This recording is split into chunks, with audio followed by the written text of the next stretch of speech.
বন্ধুরা, আজকের ক্লাসে আমরা আলোচনা করব অপবর্তন গ্রেটিং নিয়ে। তো আমরা গত ক্লাসগুলোতে অপবর্তন নিয়ে আলোচনা করেছিলাম। একটু মনে করে দেখো, অপবর্তনের ক্ষেত্রে কয়টা চির থাকতো? একটা চির থাকতো, রাইট? মানে একটা চিরের মধ্য দিয়ে আলো গমনের ফলে আমাদের আলোর বেঁকে যাওয়া ঘটতো, ওখানে আমরা অনেকগুলো ডোরা দেখতে পেতাম। তো অপবর্তন গ্রেটিংও এক ধরনের অপবর্তন, বাট এইখানে আমরা যেটা সৃষ্টি করব সেটা হচ্ছে অনেকগুলো রেখাছিদ্রের মধ্য দিয়ে আমরা আলোকে যেতে দিব। মানে দেখো, এইখানে আমরা একটা সমতল কাচ বা অনুরূপ কোনো পদার্থ নিলাম, এটা হচ্ছে সেই সমতল কাচ বা অনুরূপ কোনো পদার্থটা। আর এটার মধ্যে আমরা কি করেছি? এটার মধ্যে আমরা হীরক বিন্দু দ্বারা ঘষেছি। হীরক বিন্দু দ্বারা যদি সমান্তরালে খুব কাছাকাছি ঘষি, তাহলে দেখো আমরা জানি কাচের ওপরে যদি হীরক দিয়ে ঘষা হয় তাহলে সে জায়গায় একটা অস্বচ্ছ লেয়ারের সৃষ্টি হবে। তাহলে দেখো, এই যে এখানে ব্লু কালার দিয়ে যে দাগগুলা, সেগুলো আসলে সেই ঘষার ফলে যে স্থানটা, অর্থাৎ অস্বচ্ছ লেয়ারটা, সেই অস্বচ্ছ লেয়ারগুলো রিপ্রেজেন্ট করছে। আর মাঝখানে যেই অংশ দিয়ে আলো আসলে যেতে পারছে সেটা আসলে যেই জায়গাটাতে হীরক দিয়ে ঘষা হয়নি, অর্থাৎ যে জায়গায় স্বচ্ছ কাচ আছে সেই জায়গা দিয়েই আলো গমন করতে পারছে। তার মানে কি বন্ধুরা? তার মানে কিন্তু অনেকগুলো আসলে আমার চিরের মতন ভূমিকা রাখছে কাচের স্বচ্ছ লেয়ারগুলো, রাইট? আর যে জায়গায় আমরা হীরক দিয়ে ঘষেছি সেগুলো আসলে প্রতিবন্ধকতা বা বাধার সৃষ্টি করছে। তাহলে দেখো, এখানে অ্যাকচুয়ালি অনেকগুলো চিরের মতন একটা ভূমিকা পালন করছে আমাদের স্বচ্ছ কাচের অংশগুলো। তো আমরা অপবর্তন গ্রেটিং বলতে তাহলে কি বুঝবো, কি বলবো? গ্রেটিং অপবর্তন সৃষ্টি করার একটা প্রক্রিয়া। অনেকগুলো সমপ্রস্থের রেখাছিদ্র পাশাপাশি স্থাপন করে গ্রেটিং গঠন করা হয়। মানে অনেকগুলো আমরা স্বচ্ছ কাচের অংশ রেখেছি, সেগুলোর মধ্য দিয়ে আসলে আলো গমন করতে পারে। আর এই সিস্টেমটাকে আমরা নাম দিব গ্রেটিং। তো আমরা গ্রেটিংয়ের কয়েকটা ব্যাপার যদি একটু দেখি, এখানে দেখতে পাচ্ছ এটা হচ্ছে সেই অংশটা, যে অংশটা আমরা হীরক দিয়ে ঘষেছি, অর্থাৎ আমাদের অস্বচ্ছ অংশটা। এইগুলো সব অস্বচ্ছ অংশগুলো। আর মাঝখানে যে অংশগুলো আছে সেগুলো আসলে আমাদের কাচের সেই অংশ, যে অংশ দিয়ে আলো গমন করতে পারে। তো এইখানে আমরা এগুলোকে চির হিসেবেই কনসিডার করব। এই অংশগুলো আমাদের চির হিসেবেই কনসিডার হবে। তো আমরা একটু খেয়াল করে দেখো, চিরের প্রস্থকে কি দিয়ে প্রকাশ এসেছিলাম স্মল এ দিয়ে, রাইট? সো এখানেও দেখো, এই অংশটাকে যদি চির হিসেবে কনসিডার করি তাহলে এইটার দৈর্ঘ্য, এটার প্রস্থকে আমরা বলবো চিরের প্রস্থ। আর প্রকাশ করব কি দ্বারা? প্রকাশ করব স্মল এ দ্বারা। আর একটা চিরের এক প্রান্ত থেকে, মানে একটা প্রতিবন্ধকতার এক প্রান্ত থেকে আর প্রতিবন্ধকতার অপর প্রান্ত পর্যন্ত, মানে সহজ কথায় বলতে গেলে একটা চিরের শেষ মাথা থেকে অপর চিরের প্রথম মাথা পর্যন্ত যে দূরত্বটা, সেটাকে আমরা বি দিয়ে প্রকাশ করি। যাই হোক, তো এখন আমরা যদি আলো ফেলি, অর্থাৎ আলো যদি যেতে দেই এদের মধ্য দিয়ে, তাহলে আলোগুলো এইভাবে যাবে, মাঝখান দিয়েও যাবে। আমি জাস্ট কিনারের আলোগুলো নিয়ে দেখাচ্ছি। সো এই আলোগুলো গেলে, আলোগুলো আমরা জানি কিনারা ঘেঁষে যখন যায় তখন সেটা বেঁকে যায়। ধরে নিলাম আমাদের ক্ষেত্রে আলোগুলো এই পরিমাণের বেঁকে গেল। সো এই পরিমাণের যদি বেঁকে যায়, সামনে আমরা একটা লেন্স স্থাপন করি। কি লেন্স? উত্তল লেন্স স্থাপন করি। কেন? উত্তল লেন্স স্থাপন করলে এই আলোগুলো একটা স্পেসিফিক পয়েন্টে যেয়ে মিলবে, রাইট? সো এই আলোগুলোকে একটা স্পেসিফিক পয়েন্টে যদি আমি ফেলতে চাই, তাহলে আমার উপায় হচ্ছে একটা উত্তল লেন্স স্থাপন করতে হবে। তো এখানেও দেখো, এই যে আলো বেঁকে গেল, আলো যাওয়ার কথা ছিল সোজা, কিন্তু আলো বেঁকে এই দিক দিয়ে গেল। তার মানে এই কোণটাকে আমরা বলতে পারি অপবর্তন কোণ। আবার এই ক্ষেত্রেও কিন্তু আলো যাওয়ার কথা ছিল সোজা, আলো এতটুকু বেঁকে গেল, এটাকে আমরা বলতে পারি অপবর্তন কোণ। তো এই রেখাটার সাথে পরের চিরের এই রেখাটার, মানে এই তরঙ্গটার সাথে পরের চিরের এই তরঙ্গটার মধ্যে পথ পার্থক্য কত হবে? পথ পার্থক্য কিন্তু আমরা হিসাব করতে পারবো। কীভাবে? আমরা এই রেখাটার থেকে, মানে যেটা ছোট কম্পারেটিভলি, সেইটা থেকে যেটা বড় সেটার দিকে যদি একটা লম্ব টেনে দিই, দেখো এই পয়েন্টটা থেকে এটার উপরে যদি একটা লম্ব টেনে দিই, তাহলে বেসিক্যালি কিন্তু আমরা এ বিন্দু থেকে নির্গত রশ্মি আর সি বিন্দু থেকে নির্গত রশ্মি, এই দুইটা তরঙ্গের মধ্যে পথ পার্থক্য কিন্তু এই অ্যামাউন্টটা। তো আমি এখন লেজার পয়েন্টারটা যেটার উপরে রেখেছি, সেই বাহুর দৈর্ঘ্যটাই হচ্ছে মানে এতটুকু, এখান থেকে ধরে এতটুকু পর্যন্ত, এটাই কিন্তু আসলে এই তরঙ্গ আর এই তরঙ্গের মধ্যে পথ পার্থক্য হিসেবে কাজ করবে। আচ্ছা বন্ধুরা, তো আমরা জেনে গেলাম যে এ দিয়ে কি বোঝায়, বি দিয়ে কি বোঝায়, আর পথ পার্থক্য অংশটা আসলে কতটুকু অংশ। তো এটাই যদি থিটা হয়ে থাকে তাহলে কিন্তু এটাকেও আমরা থিটা বলতে পারি, রাইট? এটা কিভাবে বলতে পারি? এটা কিন্তু আমরা অপবর্তনের প্রথম ক্লাসগুলোতে দেখে এসেছিলাম জুম করে, যে অ্যাকচুয়ালি এইগুলো যদি আমাদের অপবর্তন কোণ হয়, তাহলে পথ পার্থক্যর জন্য যে লম্বটা আঁকা হয়, ওই লম্বটা চিরের পৃষ্ঠের সাথে সেই একই কোণ মানে অপবর্তন কোণের সমান কোণ গঠন করে, আমরা জ্যামিতি করে দেখেছিলাম। তো আমাদের এই হলো ওভারঅল অপবর্তন গ্রেটিংয়ের চিত্র।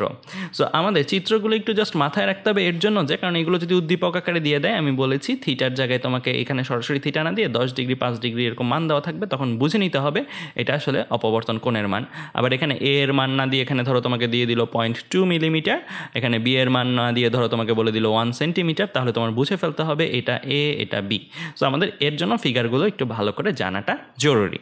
তো আমরা এই ক্ষেত্রে যে রেজাল্টটা পাবো, আমরা বলেছি এই জায়গায় আমাদের উজ্জ্বল অনুজ্জ্বল ডোরার সৃষ্টি হবে। আমরা একটু রিমাইন্ড করে দেখো, ইয়ংয়ের দ্বিচির পরীক্ষার ক্ষেত্রে আমরা পর্দায় যে ডোরাগুলো পেতাম সেই ডোরাগুলোর প্রত্যেকের তীব্রতাই কিন্তু একই ছিল, তাই না? মানে উজ্জ্বল ডোরা যেটা তৈরি হতো, একটা উজ্জ্বল ডোরার সাথে আরেকটা উজ্জ্বল ডোরার কোনো তফাৎ ছিল না, একই রকম হতো।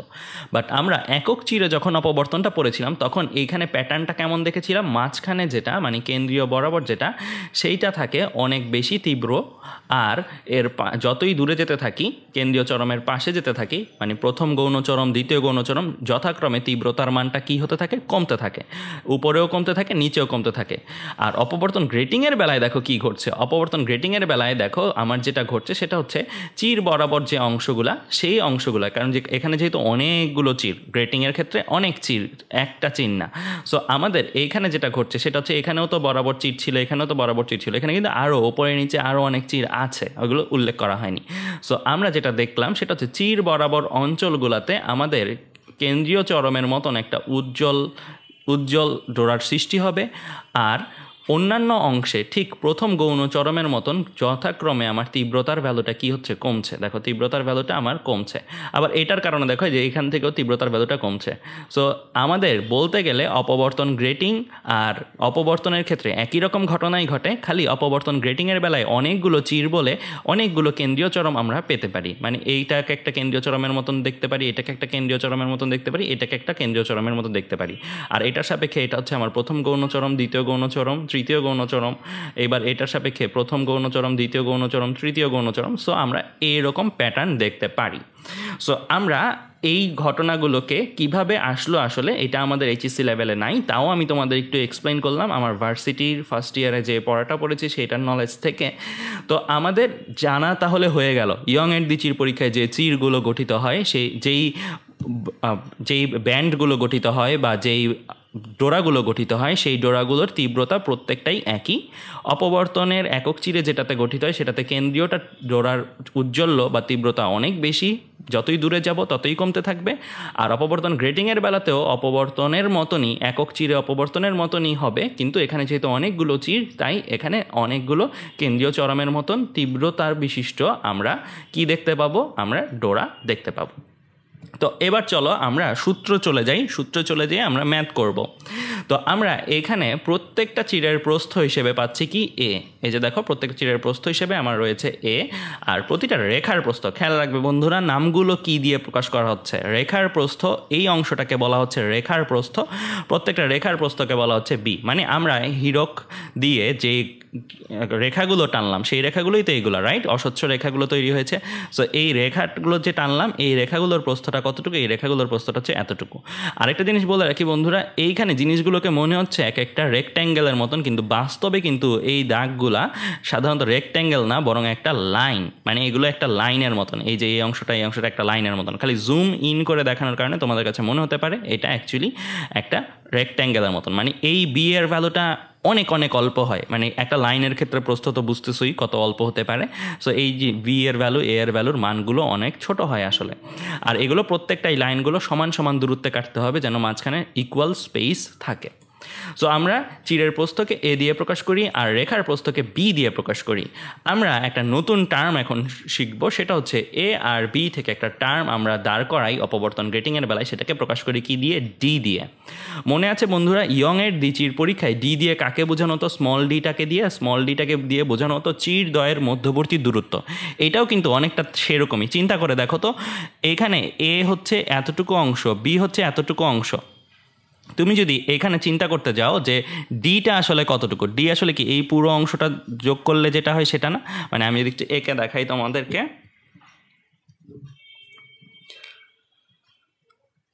হ্যাঁ তো দেখো ডি আসলে কতটুকু, এখান থেকে ধরে এই পর্যন্ত যদি নামি এটাই তো আমার ডি, রাইট? সো এই অংশটা আমার ডি। তো এই অংশটাকে ডি বললে আবার এইটাকেও ডি বলা যায় না? আমি যদি মাঝখান থেকে মাঝখান পর্যন্ত আঁকি, মানে এটার মাঝখান থেকে এটার মাঝখান পর্যন্ত যদি আঁকতে চাই, তাহলে দেখো তাহলে এইটাও কিন্তু আমার ডি, রাইট? জাস্ট আমি কি করলাম, একটু নেমে গিয়েছি, অর্ধেক পরিমাণ চিরের মানে a/2 পরিমাণ নেমে গিয়েছি। সো এটাকেও কিন্তু আমরা, এই লাইনটাকেও কিন্তু আমরা ডি বলতে পারি। সো এটাও কিন্তু বেসিক্যালি চিরদ্বয়ের মধ্যবর্তী দূরত্বই বোঝাচ্ছে, তাই না? দুইটা চিরের ব্যাক টু ব্যাক দুইটা চিরের মধ্যবর্তী দূরত্বকে আমরা আসলে কি দিয়ে প্রকাশ করছি? আমরা আসলে ডি দিয়ে প্রকাশ করছি। খালি অপবর্তন গ্রেটিংয়ের বেলায় এটাকে নাম দেওয়া হচ্ছে কি? এটাকে নাম দেওয়া হচ্ছে গ্রেটিং ধ্রুবক। সো গ্রেটিং ধ্রুবক আমরা জেনে গেলাম। গ্রেটিং ধ্রুবক সরাসরি দেওয়া থাকতে পারে বা ডি না দিয়ে সরাসরি এ আর বি অর্থাৎ চিরের প্রস্থ আর রেখার প্রস্থ দিয়ে দিলেও আমরা ডি বের করে ফেলতে পারবো। তো আমরা পরপর দুটি চির থেকে আসা তরঙ্গগুলোর পথ পার্থক্য ডি সাইন থিটা, এটা কিভাবে লিখলাম একটু চিন্তা করে দেখো। এইখানে ডি কতটুকু অংশ? ডি হচ্ছে এতটুকু অংশ, রাইট? আমি একটু একে দেখাই। ডি কতটুকু অংশটা তোমার? ডি হচ্ছে এতটুকু অংশ, তাই না? ডি হচ্ছে তোমাদের এতটুকু অংশ। সো ডি যদি এতটুকু অংশ হয় তাহলে এখানে পথ পার্থক্যটা আসলে কতটুকু? আমি একটু ভিন্ন কালার নেই, ভিন্ন কালার নিয়ে দেখাই। সো আমরা পথ পার্থক্যটাকে যদি দেখতে চাই, পথ পার্থক্যটা হচ্ছে আমার এইখানে অংশটা না? সো এইখানে অংশটা হচ্ছে আমার পথ পার্থক্য। সো আমরা এই অংশটা যদি পেতে চাই, সো এই অংশটা পেতে চাইলে আমরা কি করতে পারি? এই গ্রিন অংশটা পেতে চাইলে আমরা দেখো একটা সমকোণী ত্রিভুজ গঠন হচ্ছে এখানে।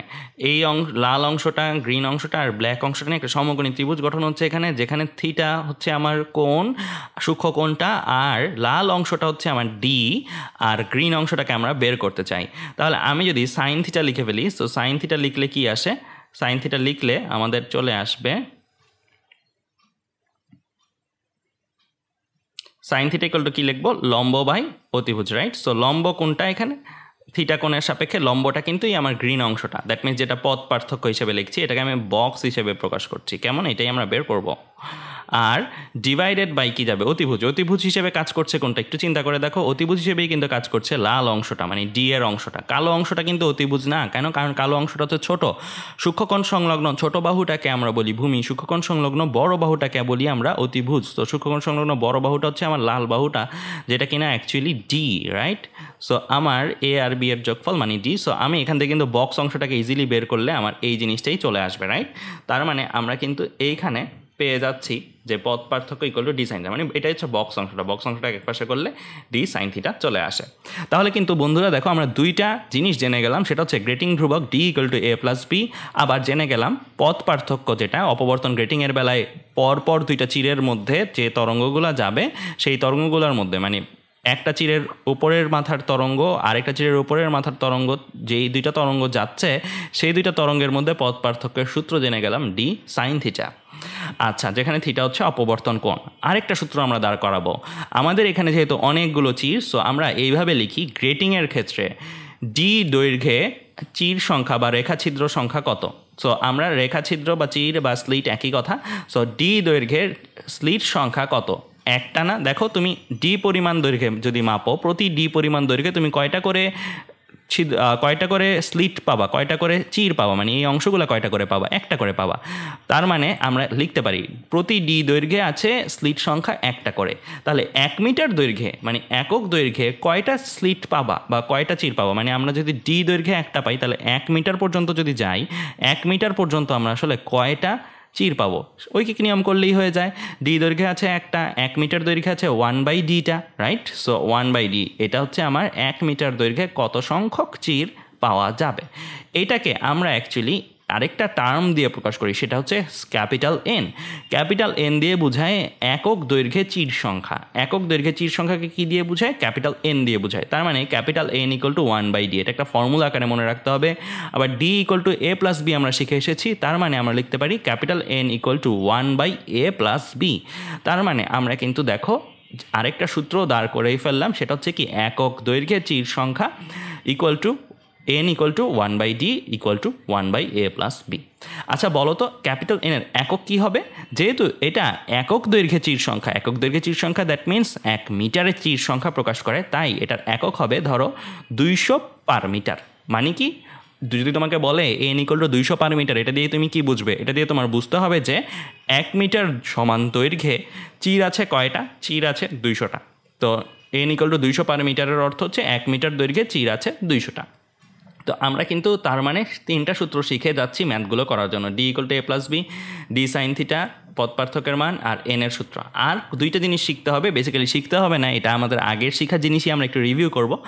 যেহেতু অপবর্তন গ্রেটিংয়ের ক্ষেত্রে একাধিক চির রয়েছে, একক চির নয়, তো সেহেতু এটার ক্ষেত্রে সূত্রগুলো আমার ঠিক অবিকল ইয়ংয়ের দ্বিচির পরীক্ষায় যে সূত্রগুলো ছিল সেটার মতনই হবে।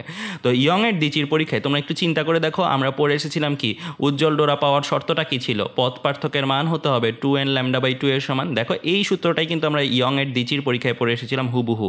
ইয়ংয়ের দ্বিচির পরীক্ষায় 2টা চির, আর অপবর্তন গ্রেটিংয়ের ক্ষেত্রে একাধিক চির। সো আমরা কাজ করতেছি কিন্তু জাস্ট 2টা চির নিয়ে। সো এর জন্য আমাদের সূত্রের কিন্তু কোনো চেঞ্জ আসবে না।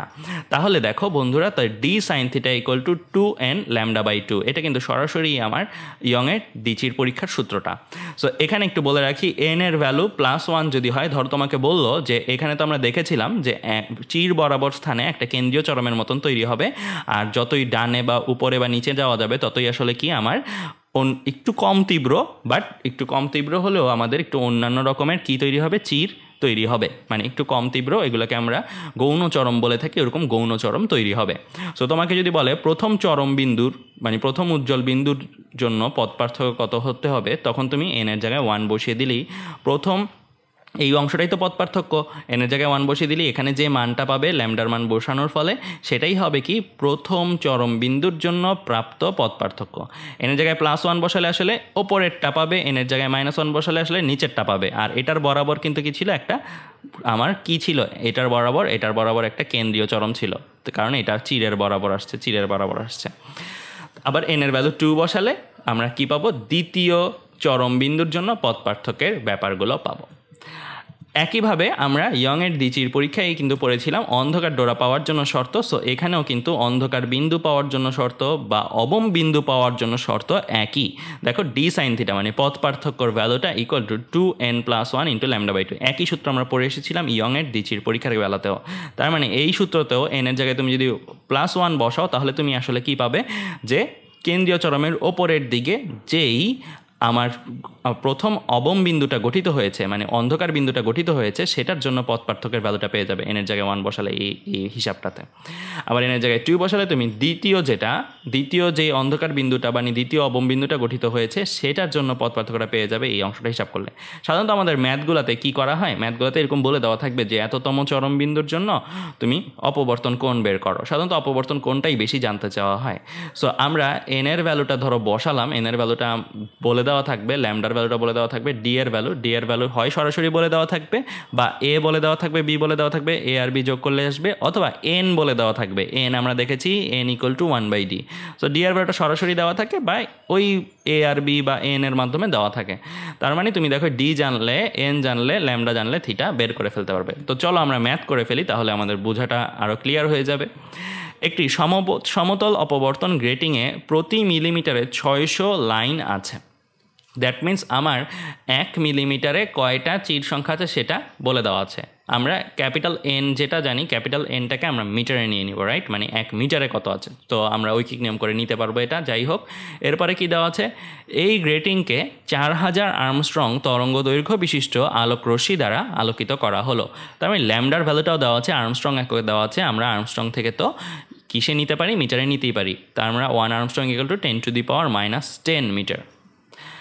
দ্বিতীয় চরমের অপবর্তন কোণ কত হবে? সো আমার এখানে যেহেতু প্রশ্নটা পড়ে কিন্তু বুঝতে হবে, আমরা কিন্তু একই টাইপের প্রশ্নগুলো কিন্তু করে আসতে পারতাম একক চিরের বেলায়। সো অপবর্তন গ্রেটিংয়ের বেলায় তফাৎগুলো কী হয় সাধারণত? এখানে বোঝাই যাচ্ছে এন দেওয়া আছে, তার মানে এটা অপবর্তন গ্রেটিংয়ের ম্যাথ। গ্রেটিং কথাটা না থাকলেও বুঝে নিতে হতো। আবার এগুলো না দিয়ে তোমাকে ডি এর মান সরাসরি দেওয়া থাকতে পারতো, কিন্তু সেই ক্ষেত্রে তোমার অবশ্যই বুঝে নিতে হবে এটা কি আসলে একক চিরে অপবর্তনের ম্যাথ নাকি গ্রেটিংয়ের ম্যাথ। কারণ গ্রেটিংয়ের ম্যাথের বেলায় কিন্তু সূত্র আলাদা, আর একক চির অপবর্তন বেলায় কিন্তু সূত্র আলাদা, ঠিক আছে? সো এটা কিন্তু খেয়াল রাখতে হবে। গ্রেটিংয়ের সূত্র মিলে যায় ইয়ংয়ের দ্বিচিরের সাথে, কিন্তু একক চির অপবর্তনের সাথে কিন্তু এটার সূত্র মিলে না। তো যাই হোক, দ্বিতীয় চরমের জন্য তার মানে n = 2 দেওয়া আছে, অপবর্তন কোণ কত হবে সেটা জানতে চাওয়া হয়েছে। সো আমরা যদি এখানে দেখতে চাই, সো এখানে ক্যাপিটাল এন দেওয়া আছে 600 মিলিমিটার ইনভার্স 1, দ্যাট মিনস 1 মিলিমিটারে 600টা লাইন, রাইট? সো এটাকে আমরা এইভাবে কিভাবে নিলাম, এটা কি বলতে পারো এই জায়গা থেকে এটা কিভাবে আসলো? আমি একটু দেখিয়ে দিই। তো আমরা N equal two 600 millimetre inverse 1 এটাকে আসলে কি লিখতে পারি? এটাকে এটা লিখতে পারি না, আমরা এরকম লিখতে পারি না, 600/1 মিলিমিটার। তো 600/1 মিলিমিটার এই জিনিসটা কিন্তু লিখতে পারি। এখন তুমি যদি 1 মিলিমিটারকে মিটারে কনভার্ট করে নাও, মানে উপরের জিনিসটা উপরেরটার মতনই রাখো, উপরে 600 আছে 600ই রাখো, আর নিচে 1 মিলিমিটার যে আছে 1 মিলিমিটারের জায়গায় তুমি কত লিখতে পারো? 1 মিলিমিটার ইকুয়াল টু আসলে 10⁻³ মিটারের সমান। সো 10⁻³ যদি করো তুমি, ক্যালকুলেটর যদি হিসাব করো, তাহলে তুমি পেয়ে যাবে এই ভ্যালুটা, তাহলে তুমি এই ভ্যালুটা এসে পাবে।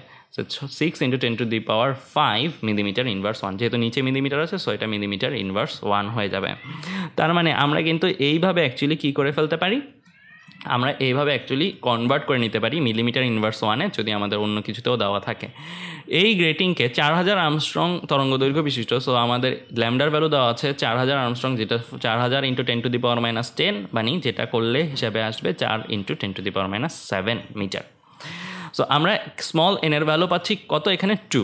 সো আমার এখানে বের করতে হবে কি? থিটার ভ্যালু, রাইট? সো আমরা ফর্মুলা যদি লিখে ফেলি গ্রেটিংয়ের ক্ষেত্রে চরমের শর্ত যেটা, সেটা যদি লিখে ফেলি তাহলে লিখতে পারি d sin θ = 2n λ/2। সো আমরা চরমের শর্তটা লিখলাম, এটা বেসিক্যালি ইয়ংয়ের দ্বিচির পরীক্ষার ক্ষেত্রেও যে শর্ত সেই রকম শর্তই। সো এনের ভ্যালু আমরা জানি, রাইট? থিটার ভ্যালু আমরা বের করব, ল্যামডার ভ্যালু জানি, এন ল্যামডা জানি, থিটার ভ্যালু বের করব। সো ডি এর ভ্যালুটা আমার বের করতে হবে। ডি এর ভ্যালুটা কিন্তু সরাসরি দেওয়া নাই, কিন্তু এন দেওয়া আছে। সো আমরা যদি একটা কাজ করি, ডিটাকে অন্য পাশে পাঠিয়ে দিই, মানে দেখো আমরা কি করলাম, সাইন থিটাটাকে এক পাশে রেখে ডিটাকে ও পাশে পাঠিয়ে দিয়েছি, তাহলে কি আসে? Sine theta = 1/d 2n λ/2। So আমার 1/d যেই অংশটা, 1/d এর অংশটাকে আমরা লিখতে পারি কি? ক্যাপিটাল এন লিখতে পারি না, কারণ আমরা ফর্মুলা শিখেছি ক্যাপিটাল এন = 1/d। সো আমরা 1/d এর জায়গায় ক্যাপিটাল এন যদি লিখে ফেলি, তাহলে দেখো আমি এইখান থেকে থিটাটা কিন্তু ইজিলি ক্যালকুলেট করে ফেলতে পারবো। থিটা = তাহলে কি? Sign inverse capital N small N lambda sign inverse capital N এর ভ্যালু বসিয়ে দিলাম, যেটা আমরা লিখেছি, স্মল এনের ভ্যালু বসিয়ে দিলাম, ল্যামডার ভ্যালু বসিয়ে দিলাম, তাহলে ক্যালকুলেটর যদি হিসাব করো তাহলে কিন্তু তোমরা থিটাটা পেয়ে যাবে। তো থিটা আমার কত আসছে? 28.69 ডিগ্রি। দ্যাট মিনস এটাই হচ্ছে আমার দ্বিতীয় চরমের অপবর্তন কোণ কত, মানে এটা কিন্তু কেন্দ্রীয় চরমের সাথে মাপা কোণ। তোমাকে যদি বলে দ্বিতীয় চরমগুলোর অপবর্তন কোণ কত, তাহলে এটাকে আবার 2 দিয়ে মাল্টিপ্লাই করতে হতো।